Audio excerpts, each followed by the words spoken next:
सीतापुर नाम के एक जंगल में टुनटुनी नाम की एक चिड़िया रहती थी। वो अपने माँ बाप के साथ रहती थी। टुनटुनी के पिता खेत में हल चलाने का काम करते थे और टुनटुनी अपने पिता की मदद करती थी। 2 दिन बाद टुनटुनी की कॉलेज फीस देने का समय आ गया था। क्या पैसों का इंतजाम किया है आपने? तुम चिंता मत करो, मैं कुछ भी करके 2 दिनों में पैसों का इंतजाम कर लूँगा। ऐसा कहकर टुनटुनी चिड़िया के पिता बड़ी बहादुरी से बात करके वहाँ से चले जाते हैं। टुनटुनी चिड़िया की माँ उनका बहुत इंतजार कर रही थी, लेकिन बहुत देर के बाद भी वो नहीं आते हैं। तब तक आप लोग कमेंट पे बताएं 94 + 70 + 7 कितने होते हैं? पता नहीं ये जंगल में घूमना कब बंद करेंगे। बेटी की फीस की कोई फिक्र नहीं है इन्हें। मैं जाकर देखती हूँ। ऐसा कहते हुए टुनटुनी की माँ खुद ही जंगल की ओर अपने पति को ढूंढने जाती है, लेकिन जंगल के आधे रास्ते पर ही एक दुष्पिल्ली उस पर हमला कर देती है और टुनी चिड़िया घायल हो जाती है। शाम को टुनटुनी चिड़िया कॉलेज से लौट कर आने के बाद अपनी माँ को ऐसा लेटा हुआ देखकर परेशान हो जाती है। अरे माँ, ये क्या हुआ आपको? आप ठीक तो है ना? ये सब किसने किया? माँ, पिताजी नहीं आए अभी तक? अरे बेटा, मैं उन्हीं को ढूंढने निकली थी, लेकिन वो कहीं नहीं दिखाई दिए और मुझ पर एक दुष्ट बिल्ली ने हमला कर दिया। बड़ी मुश्किल से जान बचाकर आई हूँ। और बेटा, डॉक्टर कह रहे थे कि अब मैं फिर कभी खड़ी नहीं हो पाऊंगी। अपनी माँ की बात सुनने के बाद टुनटुनी को बहुत दुख होता है और इतना सब होने के बावजूद भी आसपास उसके पिता कहीं पर भी नजर नहीं आए। परेशान टुनटुनी अपने पिता को हर जगह ढूंढती है। हरी काका, क्या आपने पिताजी को देखा है कहीं पर? वो अभी तक घर नहीं लौटे हैं। हाँ बेटा, आखिरी बार तालाब के पास से गुजरते हुए देखा था। टुनटुनी चिड़िया सीधे तालाब के पास जाकर देखती है। वहाँ पर पानी में डूबकर मरे हुए पिता की लाश उसे नजर आती है। अपने पिता की लाश देखकर टुनटुनी चिड़िया बहुत रोती है। तभी भूरा कबूतर वहाँ आता है और टुनटुनी चिड़िया से कहता है, कुछ पक्षी कह रहे थे कि वो एक चिड़िया के बच्चे को बचाने के लिए पानी में कूदे थे। बच्चा तो बच गया, लेकिन वो नहीं बच पाए। पर पिताजी को तैरना ही नहीं आता था। तुम में से कोई और क्यों नहीं गया पानी में? हम में से कोई भी इनके जितना बहादुर नहीं था। हमें माफ कर दो।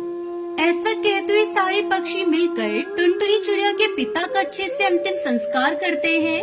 2 दिन बाद हर अखबार में टुनटुनी चिड़िया के पिता के बारे में खबर आती है। वो देखकर टुनटुनी चिड़िया कहती है, मुझे लगता था कि अखबार वाले हमेशा बकवास खबरें ही डालते हैं, लेकिन सुबह के अखबार में कुछ अच्छी बातें भी होती हैं। ऐसे कहते हुए काफी देर सोचने के बाद टुनटुनी सुबह उठकर अखबार डालने का काम करती है। टुनटुनी हर जंगल और हर घर में घूमकर अखबार डालती है और जल्दी से काम खत्म करके अपनी माँ का ख्याल रखती है। तेरा कॉलेज का क्या हो गया बेटा? तू कॉलेज नहीं जाएगी तो कैसे होगा? स्कूल और कॉलेज में जितना सीखना था सीख लिया माँ। मैंने जो सीखा है उस पर काम करने की बारी है। आप चिंता मत कीजिए। मैं सिर्फ अखबार नहीं डाल रही हूँ, अखबार लिखकर बेचने की भी कोशिश कर रही हूँ। टुनटुनी चिड़िया अखबार डालते हुए अखबार के लिए कुछ लिखकर भेजने का काम भी कर रही थी, लेकिन उसकी कहानियों को अखबार वाले मौका नहीं दे रहे थे। एक दिन कालू नाम का एक कौआ टुनटुनी चिड़िया को अखबार डालते हुए देखता है और उससे कहता है, मैं तुम्हें 2 साल से अखबार डालते हुए देख रहा हूँ और तुम अपनी कहानी भी लिख रही हो। मैं एक सेठ को जानता हूँ, तुम चाहो तो अपनी कहानी उनके अखबार में छपवा दो। वैसे भी उन पर अभी कोई कहानी नहीं है। ठीक है कालू भैया, मैं अपनी कहानी देने को तैयार हूँ। अखबार वाले को कोई खबर न मिलने पर वो टुनटुनी चिड़िया की कहानी को अखबार में छपवा देता है। सभी पक्षियों को टुनटुनी की कहानी बहुत पसंद आती है और फिर कड़कनाथ से टुनटुनी चिड़िया को एक अच्छी नौकरी भी देता है। अपना अखबार नंबर 1 ना सही, ठीक ठाक चले, ऐसे कहानियाँ लिखो। आप चिंता मत कीजिए सेठ जी, मैं 2 साल से अखबार पढ़ने वालों को देख रही हूँ। मुझे पता है उन्हें क्या पढ़ना पसंद है। ऐसा कहते हुए अपनी नौकरी अच्छे से करते हुए टुनटुनी ठीक ठाक पैसे कमाकर अपनी माँ के साथ खुशी खुशी रहने लगती है।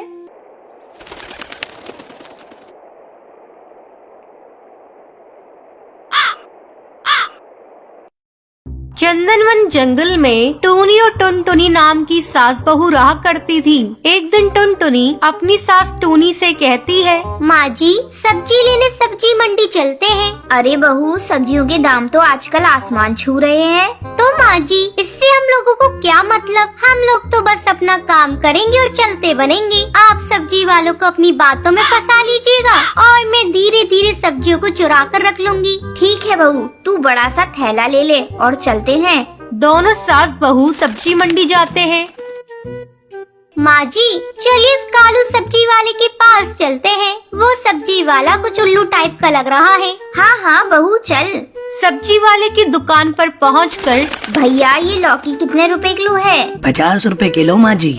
नहीं नहीं ये तो बहुत महंगी है। बताओ भैया टमाटर कितने किलो दिए हैं? टमाटर तो 80 रुपए किलो हैं। ये तो और भी ज्यादा महंगे हैं। समझ में नहीं आ रहा है क्या लूं। अच्छा भैया बैगन की कीमत बता दो। बैगन 40 रुपए किलो है माँ जी।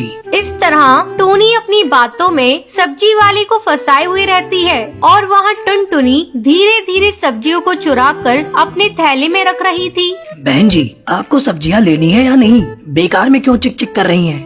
भैया सब्जियों के कुछ सही रेट लगाओ तो मैं सब्जियाँ ले लूं। बहन जी सब्जियों के रेट मैंने सही लगाए हैं। आपको लेने हैं तो लीजिए, नहीं तो कहीं और जाइए। हर जगह सब्जियों के यही भाव हैं। माँ जी चलिए कहीं और चलते हैं। इन्हें तो अपनी सब्जियों को बेचने का मन ही नहीं है। टूनी टुनटुनी का इशारा समझ जाती है और वहाँ से चल देती है। रास्ते में टूनी टुनटुनी से कहती है, बहू बाजार आए हैं तो चल किसी सुनार वाली दुकान पर चलते हैं। अगर मौका मिलेगा तो 1-2 सोने के हार चुरा लेंगे।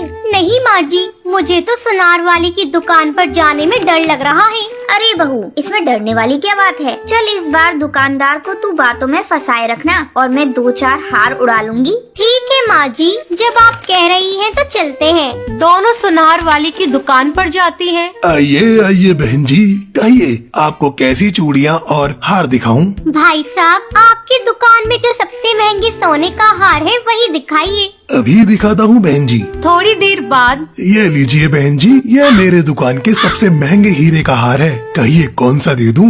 अरे भाई साहब थोड़ा रुकिए, अच्छे से पहले देख तो लूं। हाँ हाँ देख लीजिए। वो दोनों हार देखने लगती हैं। अचानक टुनटुनी की सास टूनी दुकानदार से पानी मांगती है। भाई साहब आपकी दुकान पर पानी मिलेगा क्या? मुझे बहुत जोरों की प्यास लगी है। बहन जी मैं भी आपके लिए पानी लाता हूँ। जैसे ही दुकानदार पानी लेने के लिए जाता है, टुनटुनी और टोनी एक एक हार चुरा लेती है। तभी दुकानदार पानी लेकर आता है। ये लीजिए बहन जी पानी। लाओ लाओ भैया, काफी देर से मेरा गला सूखा पड़ा था। टूनी पानी पीकर, भाई साहब आपकी दुकान में बड़े सुंदर हार हैं, लेकिन लग रहा है मेरे पर्स में इतने पैसे ही नहीं हैं कि मैं इन हार को खरीद सकूं। मैं कल आकर इन्हें ले जाऊंगी। ठीक है बहन जी जैसी आपकी मर्जी। फिर टूनी अपनी बहू टुनटुनी के साथ घर आ जाती है।